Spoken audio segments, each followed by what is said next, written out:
ठीक है, अगर इतनी डिमांड दी, फिर अपने आप को एक्सपेंड करा, फिर छोटा कर दिया, और फिर उसके बाद उतनी ही डिमांड देना पेरेंट्स के लिए हर बार पॉसिबल नहीं होता। इट्स नॉट पॉसिबल, ये पॉसिबल नहीं है। इसकी प्रोबेबिलिटी होती है लेकिन इतनी भी ज़्यादा नहीं होती कि वो पूरी दे। हाँ, आधे की प्रोबेबिलिटी होती है, आधे की प्रोबेबिलिटी इसके पूरे की प्रोबेबिलिटी से बहुत ज़्यादा रहती है। लेकिन अगर मैं उस केस में काम करूं जहां पर मार्केट अपने आप को एक्सपेंड करना शुरू करे, यानी कि फैला दे, वॉल्यूम एक्सपेंड कर दे, उस केस में इसकी लिक्विडिटी पूरी मिलती है इसको।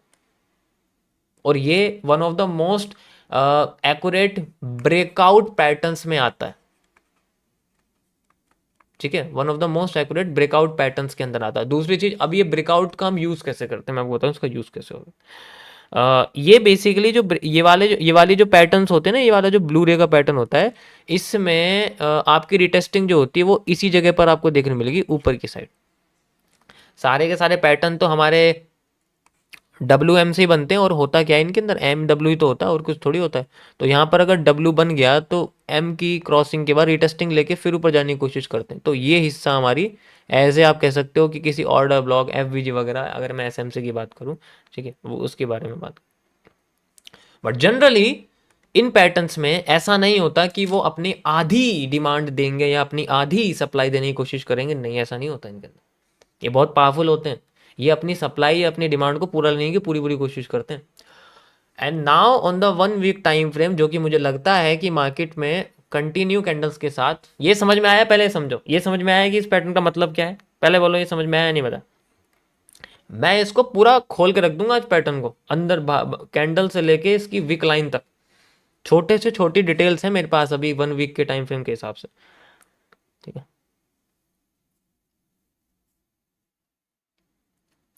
अब इसको ध्यान से समझो, जो मैं बताने वाला हूं वो आपको कहीं दिखने सुनने वाला नहीं है।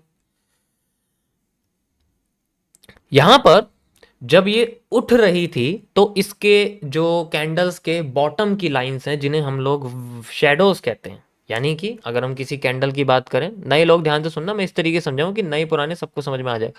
तो जो कैंडल है उसकी जो नीचे की लाइन होती है और जो उसकी ऊपर की लाइन होती है, ऊपर की लाइन को तो हम लोग विक कहते हैं, ठीक है, और विक लाइन, नीचे की लाइन को हम लोग शेडो कहते हैं। अगर ये ग्रीन कैंडल है, अभी फिलहाल के लिए आप शेडो समझो बस, ठीक है, मैं अभी नीचे की लाइन के बारे में बात कर रहा हूं, तो शेडो समझो। जब ये नीचे पैटर्न था तो आप ऊपर की लाइन, ठीक है, ऊपर की लाइन देखो इन सारी कैंडल्स की, ऐसे देखो, ये देखो, ये देखो, ठीक है, ये देखो, ये देखो, आप देख सकते हो, ठीक है, और इनकी नीचे की लाइंस देखो, नीचे की लाइंस लंबी हैं, आप देख सकते हो, है ना, नीचे की लाइंस लंबी है। One of the largest liquidity SVEEP which is taken on the August buying area. इसे देख के तो मुझे ऐसा लगता है, जिस दिन इलेक्शन के रिजल्ट आए थे तो इंडियन मार्केट नीचे गिर गई, उसकी लिक्विडिटी जब निकल गई थी, तो ये लिक्विडिटी ऐसा लगता है स्वीप होने के लिए बिटकॉइन में आ गई। पर चलो छोड़ो, वो एक अलग चीज़ हो जाएगी, उसके बारे में बात नहीं कर रहा मैं। और थोड़ा सा ना अनकंडीशनल हो जाएगा उस बारे में बात करना, वो मैं आपको out of the live stream बताने की कोशिश करूंगा। ऐसा क्या है कि किस मार्केट से किस मार्केट तक डेटा पहुंच सकता है with amount of funds travelling है। चलो छोड़ो उसको। तो नीचे की लाइंस को ये बताने की कोशिश कर रही है कि मार्केट में जो बुलिश प्रेशर है वो फिलहाल के लिए बढ़ता जा रहा था, बढ़ता जा रहा था, जैसे जैसे मार्केट नीचे आ रही थी, मार्च से जैसे जैसे मार्केट नीचे आ रही थी उसका बुलिश प्रेशर बढ़ता जा रहा था। और उसमें इतना अच्छा बुलिश प्रेशर आया, one of the largest bullish pressure आया हमारे पास, जिसे हम लोग लिक्विडिटी स्वीप भी कह सकते हैं। उसके बाद ये ट्रांसफर होता गया, ट्रांसफर होता गया, ट्रांसफर होता गया, ट्रांसफर होता गया, आगे जाके ये प्रेशर कमजोर हो गया और कमजोर हो गया। और जब ये कमजोर होना शुरू हुआ तो ऊपर से बेरिश प्रेशर इन कैंडल्स के ऊपर आने लग गया, आप देख सकते हो, जहां पर ये कमजोर थे और बढ़ा। और ये देखो, और अभी करंट में अगर यहां से इसके कंपैरिजन में अगर आप देखोगे तो इससे ज्यादा इसका प्रेशर, इसका मतलब जैसे जैसे मार्केट अपने और ऊपर जाती जा रही है, उसके ऊपर जो बेरिश प्रेशर है वो पड़ रहा है, just because of it is on its total demand area according to 1 weeks time frame. यानी कि वो अपने टोटल डिमांड, अब इसकी मेजरमेंट कैसे करेंगे, इसके लिए मेरे पास एक तरीका, हम पीछे जाते हैं इसको, जो यहां से लेके इस हैमर से लेके यहां तक की जो डिमांड है हमारे पास, ठीक है, मैं सिर्फ ये वाला हिस्सा ले रहा हूं, अब इस रेड कैंडल से और इस रेड कैंडल तक का सारा एरिया मैं एज ए सेंट्रल एरिया या फिर मैं हाफ एलिप्स के अंदर रख रहा हूँ। यानी कि अगर मैं इसमें एक आर्क बनाने की कोशिश करूँ तो मैं आर्क यहाँ से यहाँ तक बनाने की कोशिश करूँगा लाइक दिस।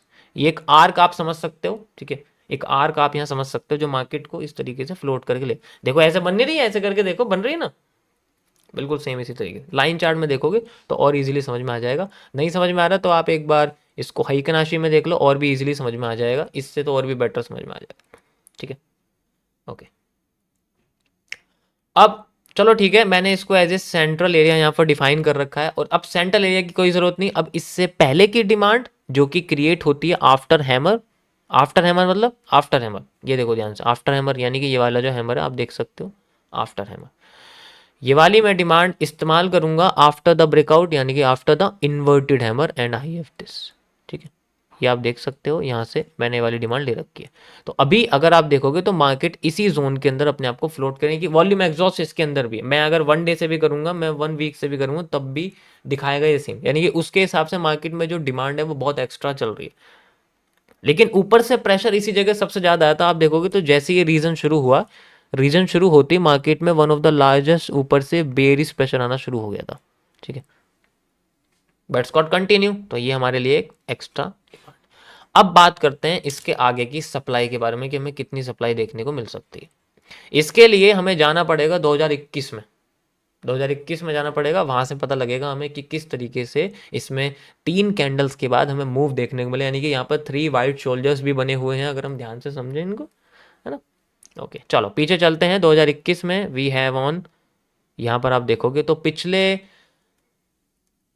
2021 में भी नवंबर के टाइम में यानी कि 15 नवंबर को मार्केट की सबसे पहली बड़ी रेड कैंडल बनती है, और उसके बाद 21 नवंबर को फिर hanging man and then again टक टक टक टक टक टक टक, सेम इसी टाइम पे वो गिरना शुरू करी थी। ये रेंज एनालिसिस के अंदर आता है कि किस समय में पिछले 4 साल पहले, जैसे कि एक क्वार्टर इन्वेस्टमेंट एरिया होता है हेज फंड के अंदर, इसी तरीके से यहाँ पर भी इन्वेस्टमेंट एरिया होता है कि बड़े बड़े लोग होते हैं ना, वो क्या करते हैं, वो लंबे लंबे टाइम के लिए होल्ड वगैरह करते हैं।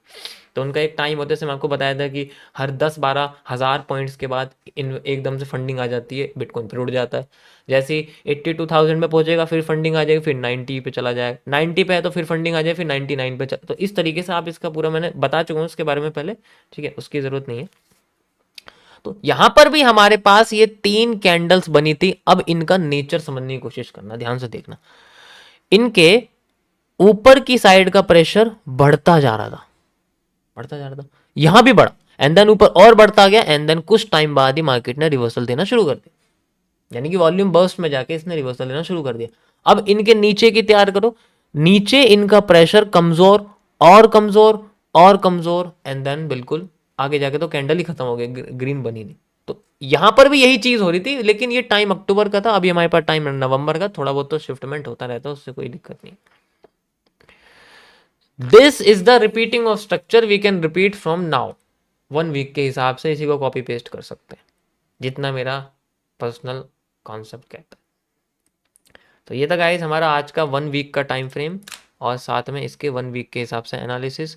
और जितने फास्ट मार्केट उठती है उतनी धीरे गिरती है, और जितनी धीरे मार्केट गिरती है, जितनी धीरे मार्केट गिरती है उतनी फास्ट मार्केट उठती है, और जब इतनी फास्ट मार्केट उठती है तो फिर धीरे मार्केट गिरती है, डिपेंड करेगा।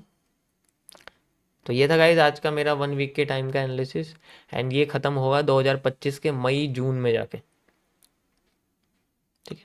अकॉर्डिंग टू रेंज एनालिसिस अगर मैं देखूं कितना टाइम लगता है, ये वाला ही हिस्सा उठा के देखना पड़ेगा, यहाँ से लेके यहाँ तक का हिस्सा रेड टू रेड, 224 दिन कह सकते हैं, या आफ्टर रेड कैंडल मैं लगाऊंगा, अभी पता नहीं कब रेड कैंडल कम आएगी, 224 दिन कह सकता हूँ मैं इस हिसाब से, ठीक है। समझ आया सभी को?